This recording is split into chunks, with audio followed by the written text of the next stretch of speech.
We get caught in this psychocybernetic loop. This idea that what you believe will dictate your thoughts on a moment-by-moment basis. So if you believe that, money's hard to make, as a simple example, you're not going to have ideas or thoughts around money that would be lending to making it easily, right? And so what you believe dictates what you think. You can't get like an apple from an orange tree.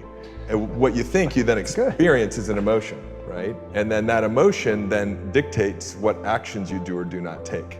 And they're always aligned, right? Your beliefs dictate your thoughts, dictate your emotions, dictate your actions, which produce your results. And your results, when you look at them, then just reinforce the original belief. And so we're caught in that construct, right? But the linchpin is the belief system. So the question is, how do I actually change what I believe? If my beliefs really do dictate my destiny, right? Which is, I'm not the only person suggesting that. The question becomes, how do I change my beliefs? And in that is an inherent challenge, because by definition, beliefs are that which are true, right, for us. And so then the question is, how do we break out of this? There were only two states of emotional beingness that I could be in at any given point in time. I could either be in a powerful state of being, states like joy, curiosity, excitement, calm, peace, passion, or I would be in a primal state of being, boredom, anger, frustration, some form of fear.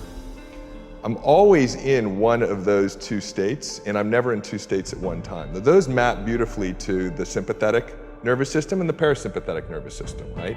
So in any moment, we're either in fight or flight or we're in rest and relaxation. The only cause of that switch to be flipped was my own thinking. The meaning that I was giving the experience. The experience itself wasn't dictating whether I was in a primal state or a powerful state, whether I was in sympathetic fight or flight or parasympathetic rest and restoration or relaxation. It was the meaning I was giving the experience. And so that meant that all of my personal suffering was within my own control. I needed to start controlling the meaning I was giving the experiences of life. The quality of the thinking that was causing people to move into a primal state, which was really the only problem. Because when you're in a powerful state, you're connected to creativity, to inspiration, to vitality, to energy. Health automatically operates. Everything that we want is in a powerful state of being. When you're in a primal state, you don't have access to any of that. And what we were seeing consistently was that the quality of thinking that was causing people to move into a primal state, when we really looked at it and worked with them around it, was that 100% of the time it was untrue. The only cause, the thing they were thinking was untrue.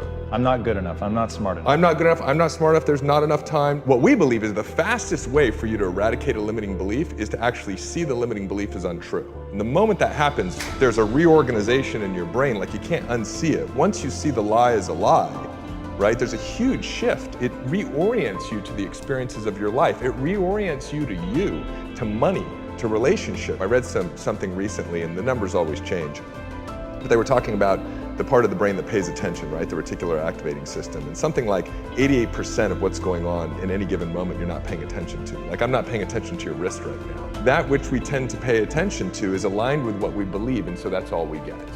So if you want, more happiness, if you want more wealth, if you want deeper relationships, if you want to have more joy, you want to have more fun, you want to, achieve your full potential and really make an impact in the world, then what's really important is to get clear on what that could look like for you, and to make sure that what you believe is congruent with that outcome.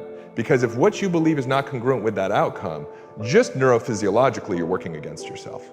Most people know what they don't want, but they don't know what they do want. If you say to somebody, what do you want? They'll spend maybe 10 seconds sifting around and then start telling you exactly all the stuff that they don't.